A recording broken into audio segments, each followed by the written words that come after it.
MLA కోటాలో 3 MLC స్థానాలకు అభ్యర్థులను ఫైనల్ చేసింది కాంగ్రెస్ అధిష్టానం. విజయశాంతి, అద్దంకి దయాకర్, శంకర్ నాయక్ పేర్లను ఖరారు చేసింది. ఎస్సీ ఎస్టీతో పాటు మహిళలకు ఎమ్మెల్సీ సీట్లు ఇచ్చింది హైకమాండ్. 4 స్థానాల్లో 1 సీటును సిపిఐకి కేటాయించింది కాంగ్రెస్. రేపు కాంగ్రెస్ అభ్యర్థులు నామినేషన్ వేయనున్నారు.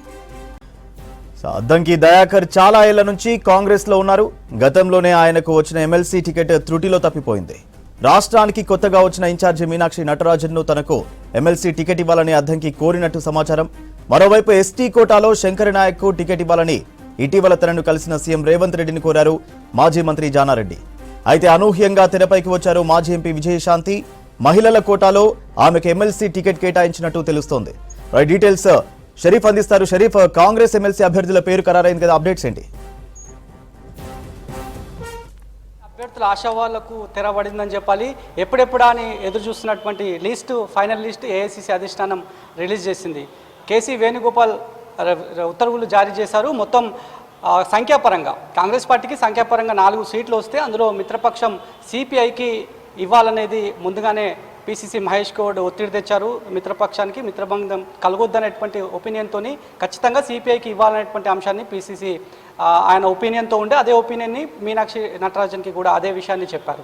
ఇక అద్దంకి దయాకర్ చాలా రోజుల నుంచి త్యాగం చేస్తూ వస్తున్నారు. గతంలో మీరు ఇందాక చెప్పిన దాని ప్రకారం ఎమ్మెల్సీ త్రుటిలోనే ఆయనకి తప్పింది. రేవంత్ రెడ్డి చెప్పడం, ఆయన వెనక్కి తగ్గడం ఇదంతా కూడా జరుగుతోంది. కాబట్టి అధికారంలోకి రాకముందు రేవంత్ రెడ్డితో పాటు కష్టపడినటువంటి వ్యక్తిగా అద్దంకి దయాకర్ ఉంది. లాయల్టీగా పార్టీ కోసం పనిచేసినటువంటి వ్యక్తిగా ఆయనకు పేరుంది. ఆయన వ్యవహారంలో సీఎం రేవంత్ రెడ్డి చాలా గట్టిగా పట్టుబట్టడంతోనే అధిష్టానం ఈ మేరకు అద్దంకి దయాకర్ పేరుని ఖరారు చేసింది. ఇటు శంకర్ నాయక్ పేరుని కూడా ఇందాక మీరు చెప్పిన దాని ప్రకారం జానారెడ్డితో పాటు పిసిసి కూడా అదే ఒపీనియన్తో ఉండే నల్గొండ డీసీసీగా శంకర్ నాయక్ కొనసాగుతున్నారు. మంచి పేరున్నటువంటి వ్యక్తి, తనదైనటువంటి మార్క్ వేసుకున్నటువంటి వ్యక్తిగా శంకర్ నాయక్ ఉన్నారు.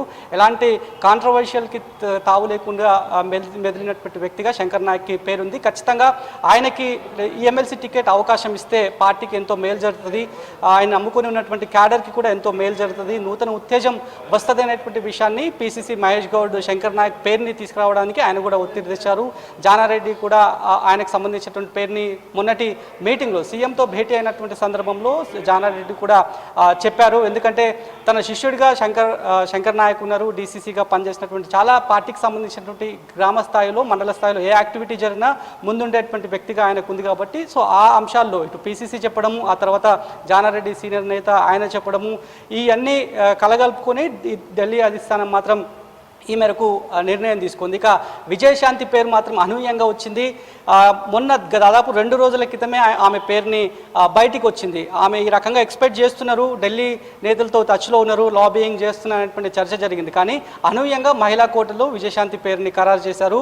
గత అసెంబ్లీ ఎన్నికలు, పార్లమెంట్ ఎన్నికల్లో కూడా స్టార్ క్యాంపెయినర్గా విజయశాంతి పార్టీ కోసం కష్టపడ్డారు. తాను సెలెక్ట్ చేసుకున్నటువంటి అభ్యర్థుల గెలుపు కోసం కూడా ఆమె చాలా వరకు మార్క్ చూపిస్తే కష్టపడ్డారు. కాబట్టి ఢిల్లీ కోటలో ఆమెకి వచ్చినట్లుగా కూడా మనం భావించవచ్చు. ఒకటి పిసిసి కోటాలో శంకర్ నాయక్ వచ్చిందని చెప్పి భావించవచ్చు. ఆ తర్వాత సీఎం రేవంత్ రెడ్డి కోటాలో అద్దంకి దయాకర్కి ఈ టికెట్స్ అన్నీ కూడా వచ్చాయని చెప్పారు. మరొకటి మిత్రపక్షం ఉన్నటువంటి సిపిఐ మిత్రబంధం కలగొద్దు అనేటువంటి ఉద్దేశంతోనే సిపిఐకి ఇవ్వాలి. దాంట్లో భాగంగానే మొన్నటి సమావేశంలో మీనాక్షి నటరాజన్తో నేరుగా సమావేశమయ్యారు. అంతకంటే ముందు పిసిసి మహేష్ గౌడ్తో కూడా గాంధీ భవన్కి వచ్చినటువంటి సిపిఐ బృందం కూనంనేని, అదేవిధంగా చాలామంది ఎమ్మెల్యేలు కూడా వచ్చారు. సిపిఐకి సంబంధించి ఖచ్చితంగా ఇస్తారనేటువంటి కమిట్మెంట్ ప్రకారం ఎన్నికల సమయంలో 2 ఎమ్మెల్సీలు ఇస్తారని, కనీసం ఈసారైనా ఒకటన్నా అవకాశం ఇవ్వాలనేటువంటి ఒక ఒత్తిడిని సిపిఐ ఎమ్మెల్యేల బృందం అంతా కూడా తీసుకొచ్చారు. సీనియర్ నాయకులంతా కూడా సిపిఐకి సంబంధించినటువంటి వాళ్ళంతా కూడా గాంధీ భవన్కి వచ్చారు. వీటన్నిటిని బేరోజు వేసుకొని ఇందాక 1 గంట క్రితం ఎప్పుడైతే ఫైనల్ లిస్ట్ ప్రధాన కార్యదర్శిగా ఉన్నటువంటి కేసీ వేణుగోపాల్ నుంచి ఫైనల్ లిస్ట్ మరి కాసేపట్లో బయటికి రాబోతుందనేటువంటి అంశం పైన కూడా ఒక 1 అవర్ బ్యాక్, అంటే లిస్ట్ వచ్చేటికంటే 1 అవర్ బ్యాక్ కూడా పిసిసి మహేష్ గౌడ్తో పాటు సీఎం రేవంత్ రెడ్డితో మీనాక్షి నటరాజన్ టెలికాన్ఫరెన్స్ని ఏర్పాటు చేశారు.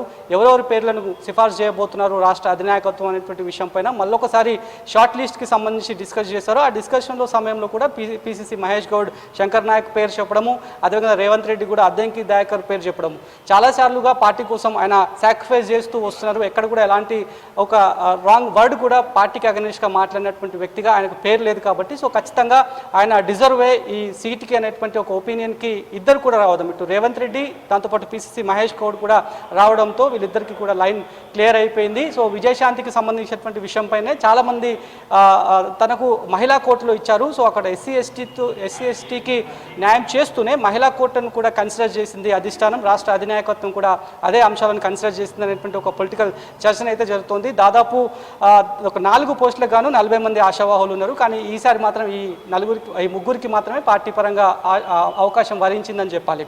ఇక రేపు నామినేషన్ల గడువుకి చివరి తేదీ కాబోతుంది. రేపు నామినేషన్లు వేసుకోవడానికి అవకాశం కల్పించారు. ఇప్పటికే ఆయా సంబంధించినటువంటి ఎవరికైతే పేర్లు బయటకు రావడం జరిగిందో వాళ్ళకు సంబంధించిన డీటెయిల్స్ అన్ని కూడా సిద్ధం చేసుకోవాలనేటువంటి విషయంపైన వాళ్ళకి మెసేజ్ పార్టీ తరఫు నుంచి అందింది. ఈ మేరకు కంగ్రాట్స్ కూడా అటు ఏఐసీసీ అగ్రనేతలతో పాటు రాష్ట్ర అధినాయకత్వం PCC Mahesh Goud, CM Revanth Reddy, deputy CM బట్టి విక్రమార్క సంబంధించినటువంటి మంత్రులందరూ కూడా సెలెక్ట్ చేసినటువంటి అభ్యర్థులు ఎవరైతే ఉన్నారో వాళ్ళందరికీ కూడా కంగ్రాట్స్ చెప్తున్నటువంటి పరిస్థితి. రేపు నామినేషన్లు గడువు కంప్లీట్ అయిపోయిన తర్వాత 11న స్క్రూటినీ ఉంటుంది.